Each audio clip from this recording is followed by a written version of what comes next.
Retrospectiva da semana com Josélio Leite.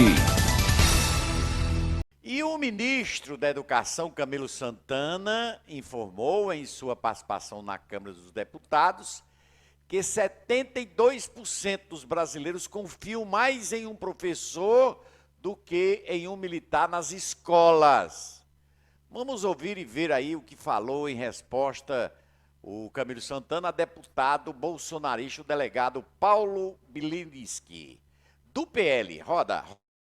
Falando múltiplas vezes sobre participação social, sobre ouvir professores, ouvir pais, ouvir usuários do sistema.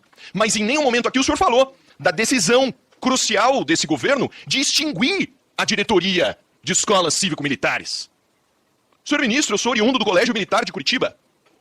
Recebi a melhor educação desse Brasil gratuitamente. Tive a minha segurança garantida por professores armados, por guardas armados, que sempre garantiram a segurança dos alunos. Esse programa das escolas cívico-militares foi extinto sem diálogo, sem ouvir os pais, os maiores interessados na segurança dos alunos, em que os alunos recebessem educação de qualidade.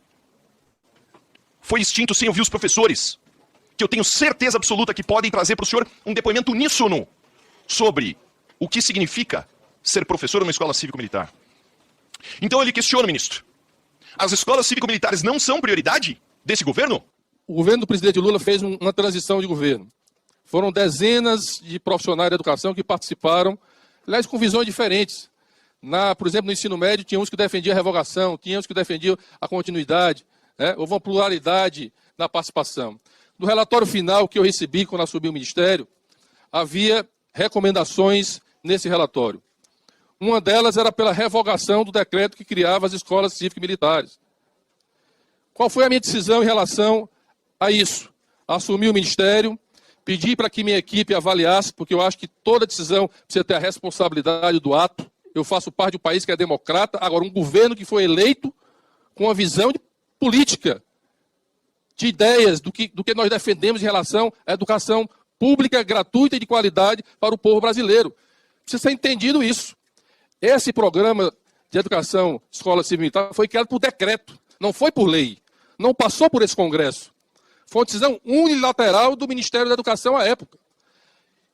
Quais os questionamentos que eu quero aqui fazer aos deputados que colocaram isso? Primeiro, que na Lei de Diretrizes e Bases, que é lei, que no Plano Nacional da Educação, que é lei, não há nenhuma menção ou estratégia de incluir as Forças Armadas na educação básica desse país. Não há menção a isso. Portanto, há um conflito normativo, que inclusive o meu jurídico, junto com a AGU, junto com a CGU, está discutindo. Porque nós estamos repassando recursos para as Forças Armadas.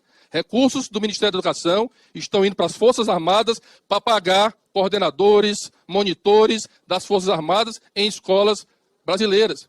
Então, há um conflito normativo legal que precisa ser resolvido. Depois, deputado, o senhor colocou que é um programa exitoso, é um programa que tem uma fila. Eu discordo, porque nós temos 138 mil escolas nesse país. Apenas 200, a adesão a esse programa foi mínimo, meu caro deputado. Representa 0,28% das escolas. Pode rir, não tem problema, eu respeito. 0,28%. Vocês sabem quanto recurso foi disponibilizado para os estados e municípios fazerem essa política? 98 milhões. Você sabe quantos estados e municípios gastaram? 0,24%. 0,24% do dinheiro que está lá para os estados e municípios gastarem com essa política foi executado, meu caro deputado.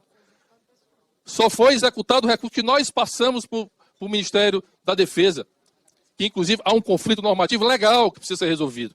O senhor fala que os pais desejam essa política. Pois bem, ano passado foi realizada uma pesquisa, e eu vou dar esse dado aqui para você, uma pesquisa feita pela Datafolha, pelo Centro de Estudo de Opinião Pública da Unicamp, onde identificou, então, e apresente outra pesquisa, meu deputado.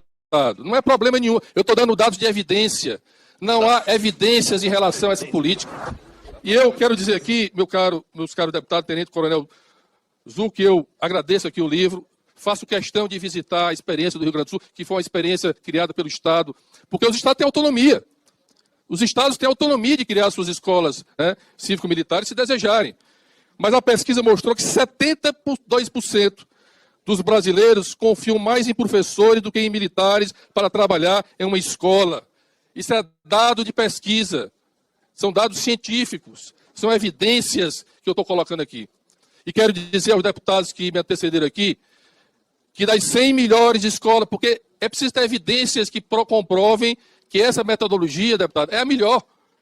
E eu vou dar um dado real do meu estado. Aliás, um dado do Brasil, que das 100 melhores escolas públicas do Brasil, 87 são do meu estado, e nenhum é militar. Nenhum é militar. A melhor escola pública do Brasil é no Ceará, lá em Cariré.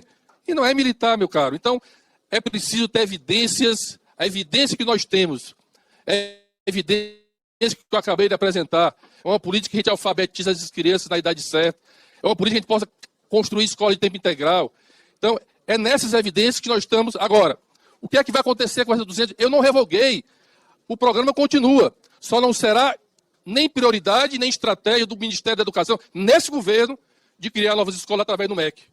E eu vou discutir com os governadores e prefeitos que já implementaram o que é que nós vamos fazer com essas 202 escolas, vamos avaliá-las e vamos discutir de forma democrática, de forma respeitosa, porque nós fazemos parte de uma democracia. Josélio Leite.